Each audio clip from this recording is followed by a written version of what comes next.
जय हिंद बच्चों। इस समय आप लोग महामना इंस्टीट्यूट के यूट्यूब चैनल से जुड़े हुए हैं और इस चैनल में मैं आप सबका स्वागत करता हूं। आज हम लोग class 9th mathematics Hindi medium NCERT book के 13th चैप्टर पृष्ठीय क्षेत्रफल और आयतन यानी सरफेस एरिया एंड वॉल्यूम के प्रश्नावली 13.2 के क्वेश्चन नंबर 3 को देखने जा रहे हैं। ये क्वेश्चन नंबर 3 काफी महत्वपूर्ण क्वेश्चन है, इसको आप सभी लोग ध्यानपूर्वक देखें और थोड़ा सा टफ है केवल। देखें, धातु का एक पाइप 77 मीटर लंबा है। देखें, ये धातु का पाइप दिखाया गया है। धातु का पाइप है यानी लोहे का हो सकता है, तांबे का हो सकता है, एल्यूमिनियम का हो सकता है। यह 77 मीटर लंबा है। एक बात हम आपको बता दें, इसकी लंबाई जो होगी ये सेंटीमीटर में है। इसकी लंबाई जो हम लोग देख रहे हैं, इसकी लंबाई ही इसकी ऊंचाई के बराबर होगी। फिलहाल क्वेश्चन पढ़ते हैं और फिर बाद में नोट करेंगे। तो धातु का एक पाइप 77 सेंटीमीटर लंबा है। तो अब देखा जाए, ये इसकी ऊंचाई ही होगी और यह 77 सेंटीमीटर दिया हुआ है। इसका आंतरिक व्यास दिया हुआ है। देखिए जरा, आंतरिक व्यास कहाँ से कहाँ तक होगा, ये आप लोग ध्यान से देखें। ये यहाँ से फिगर देखिए आप लोग, ये यहाँ से लेकर के यहाँ तक आंतरिक व्यास होगा। तो आंतरिक व्यास को हम स्मॉल डी से रिप्रेजेंट कर दे रहे हैं, स्मॉल डी से रिप्रेजेंट कर दे रहे हैं। और ये आंतरिक व्यास दिया हुआ है 4 सेंटीमीटर। तो जब व्यास आंतरिक है तो त्रिज्या भी आंतरिक हो जाएगी। आंतरिक त्रिज्या को हम स्मॉल आर से प्रदर्शित कर दें तो ये 4/2 यानी 2 सेंटीमीटर हो जाएगा। और देखिए, यही इसकी ऊंचाई होगी। एक बात और आपको समझ लेना है, यहाँ से यहाँ तक आंतरिक त्रिज्या होगी और आंतरिक त्रिज्या को हम स्मॉल आर से रिप्रेजेंट कर दे रहे हैं। और यहाँ से यहाँ तक इसकी बाह्य त्रिज्या होगी, बाह्य त्रिज्या को हम कैपिटल आर से प्रदर्शित कर दे रहे हैं। अब बाहरी व्यास दिया हुआ है, तो देखिए बाहरी व्यास को ना हम कैपिटल डी से प्रदर्शित कर दे रहे हैं। तो बाहरी व्यास आपको दिया हुआ है 4.4 सेंटीमीटर। तो अब हम बाहरी त्रिज्या कैपिटल आर निकाल लेते हैं। बाहरी व्यास का हम आधा कर देंगे तो ये हो जाएगा 4.4/2, ये हो जाएगा 2.2 सेंटीमीटर। तो देखें अब आपसे क्या पूछा जा रहा है। तो अब इसमें देखिए नीचे दिया भी है, देखिए आकृति 13.11 यानी 11। तो यही फिगर 13.11 है जो आपके बुक में दिया हुआ है। तो आपसे कहा जा रहा है फर्स्ट पार्ट में, देखिए आंतरिक वक्र पृष्ठीय क्षेत्रफल। तो आप देख रहे हैं कि ये बेलन की तरह है, ये जो पाइप है यह बेलन की तरह है। और आंतरिक का मतलब समझ रहे हैं, अंदर वाला। ये जो अंदर वाला यहाँ से यहाँ तक देख रहे हैं, ये आंतरिक वक्र पृष्ठ का क्षेत्रफल आपसे पूछा जा रहा है। तो चलिए हम निकाल रहे हैं आंतरिक वक्र पृष्ठीय क्षेत्रफल। यहाँ हम नोट कर देते हैं आंतरिक वक्र पृष्ठीय क्षेत्रफल, वक्र पृष्ठीय क्षेत्रफल। तो आपको मालूम है कि बेलन का वक्र पृष्ठीय क्षेत्रफल जो होता है यह 2πr/h के इक्वल होता है। हमने आपको पिछले वीडियो में ये फार्मूला हमने बताया भी था। अब चलिए यहाँ हम वैल्यू रख देते हैं। तो 2 और पाई का मान, क्वेश्चन में पाई का कोई मान दिया नहीं है, इसलिए हम पाई का मान यहाँ रख देते हैं। और ये हो जाएगा 22/7। और आंतरिक त्रिज्या स्मॉल आर की वैल्यू हो जाएगी 2 और एच आपको दिया हुआ है 77। अब देखिए 7 से इसको कटा देंगे तो 11 हो जाएगा। और ज़रा देखिए 11, और यहाँ ऐसे देख लीजिए, ये 2 दूना 4 होगा और 22 चौका हो जाएगा 88 और इंटू हो जाएगा 11। अब हम 88 में 11 का अगर गुणा कर देंगे तो देखिए ये हो जाएगा आपका 968 हो जाएगा। ये जो है गुणा कर देंगे तो 968 सेंटीमीटर स्क्वायर हो जाएगा। ये आपसे आंतरिक वक्र पृष्ठीय क्षेत्रफल पूछा जा रहा था। अब इसके बाद सेकंड पार्ट में आपसे पूछा जा रहा है बाहरी वक्र पृष्ठीय क्षेत्रफल। अब इसके बाद हम इसका सेकंड पार्ट देखते हैं। सेकंड पार्ट में पूछा जा रहा है बाहरी वक्र पृष्ठीय क्षेत्रफल। और देखिए फार्मूला आप सबको बढ़िया से याद रहना चाहिए। फार्मूला नहीं याद रहेगा तो आप लगा नहीं पाएंगे। और यही एक दो चैप्टर हैं जो काफ़ी इम्पोर्टेंट है आपके लिए। तो चलिए देखते हैं। बाहरी वक्र पृष्ठीय क्षेत्रफल निकालने के लिए 2 पाई कैपिटल आर कर देंगे, क्योंकि बाहरी त्रिज्या को हम कैपिटल आर माने हैं।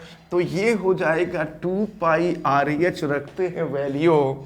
तो 2 पाई की वैल्यू 22/7 और कैपिटल आर की वैल्यू है 2.2 और एच की वैल्यू तो 77 ही होगी। अब यहाँ हम कट कर देंगे, 7 से कट कर देंगे तो ये हो जाएगा आपका ये 7 हो जाएगा।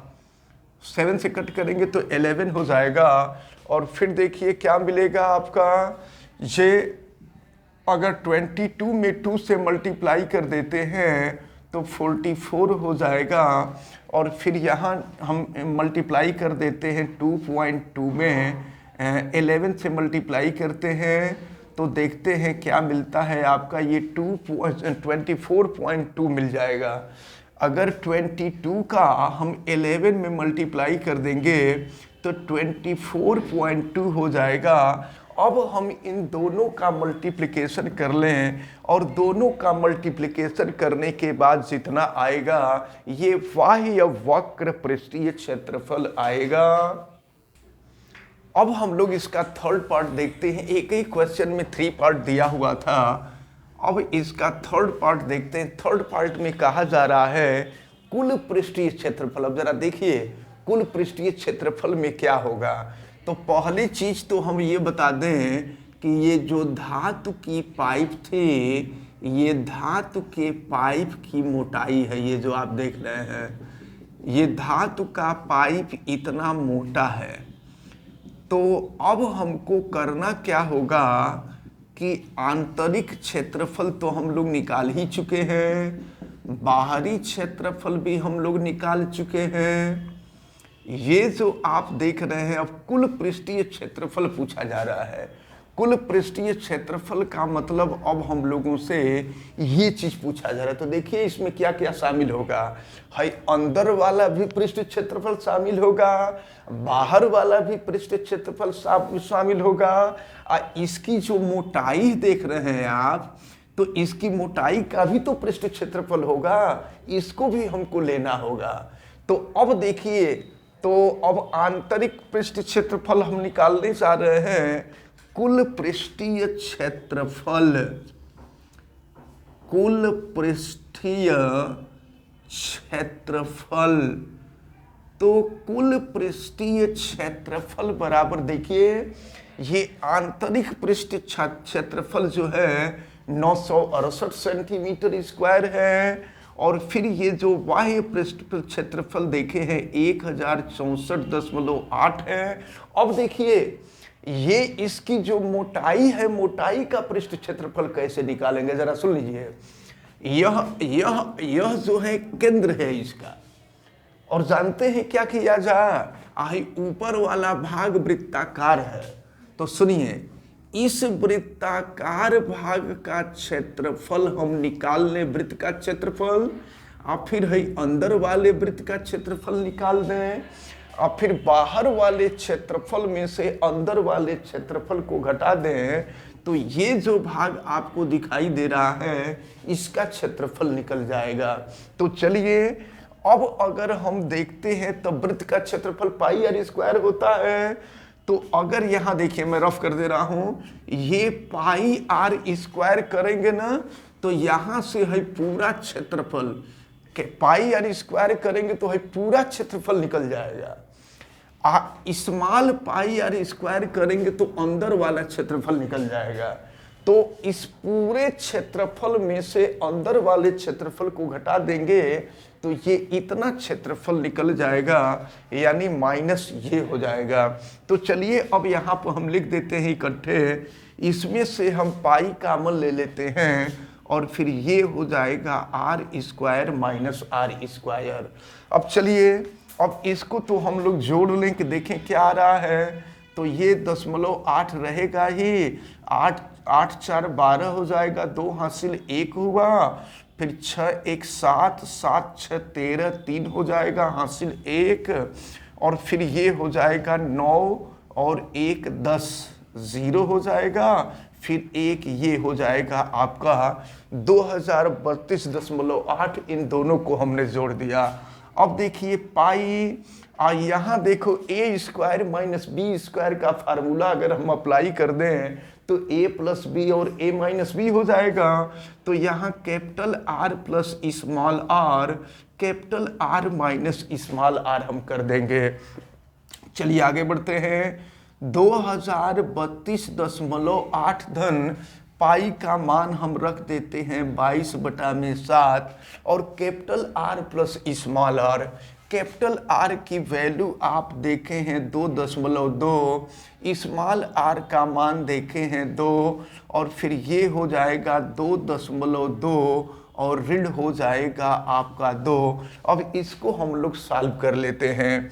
तो ये हो गया 2032.8 धन 22/7, और देखिए 2.2 में 2 को जोड़ देंगे तो 4.2 हो जाएगा, और फिर 2.2 में से 2 को घटा देंगे तो ये 0.2 हो जाएगा। अब फिर आप करिए कटाइए तो 7 से कटा देंगे, 7 6 42 यानी 0.6 हो जाएगा, और फिर ये हो जाएगा आपका 2032.8, और ये देखिए ये हो गया 22 और 6 दूना 12 0.12 हो जाएगा। अब फिर 22 में 0.12 का गुणा कर दीजिए। देखिए 0.12 का गुणा कर देते हैं तो ये हो जाएगा 12 दूना 24 हो जाएगा, फिर 2 और 12 दूना 24 और 2 26 हो जाएगा, दशमलव का 2 अंक कट जाएगा। तो जब इसका गुणा कर देंगे 22 में 0.12 का, तो ये जो हो जाएगा आपका 2.64 हो जाएगा। चलिए यहाँ लिख देते हैं, ये 2032.8 और धन हो जाएगा 2.64। अब इसको हम जोड़ लेते हैं तो हम लोगों का आंसर प्राप्त हो जाएगा। तो अब देखें यहाँ पर ये जो है यहाँ एक चीज छूटा, तो देखिए ऊपर वाला जो पृष्ठ क्षेत्रफल होगा तो नीचे का भी तो पृष्ठ क्षेत्रफल होगा, इसलिए इसमें 2 से गुणा कर देंगे। ये 2 छूट गया था, देखिए इस 2 को यहाँ लिखे हैं, फिर 2 को यहाँ कर दिए हैं, तो 22 गुणे 0.24 हो जाएगा, और गुणा किए तो ये हो गया 5.28 हो गया है। तो फिर यहाँ पर जो आप देख रहे हैं 2032.8 और इसमें हम जोड़ देंगे 5.28 को, तो देखें क्या हो जाएगा, ये 8 हो गया, और फिर ये 10 0 हासिल 1 5 2 7 और 1 8, फिर ये हो जाएगा आपका 2038.08 हो जाएगा। तो यहाँ मैं लिख देता हूँ, ये हो गया 2038.08 सेंटीमीटर स्क्वायर। तो इस प्रकार एक ही क्वेश्चन में ये 3 पार्ट पूछे गए थे और तीनों पार्ट ये सॉल्व हुए हैं। थोड़ा सा टफ था, तो हमें उम्मीद है कि ये तीनों पार्ट आपको बहुत अच्छी तरह से समझ में आए होंगे।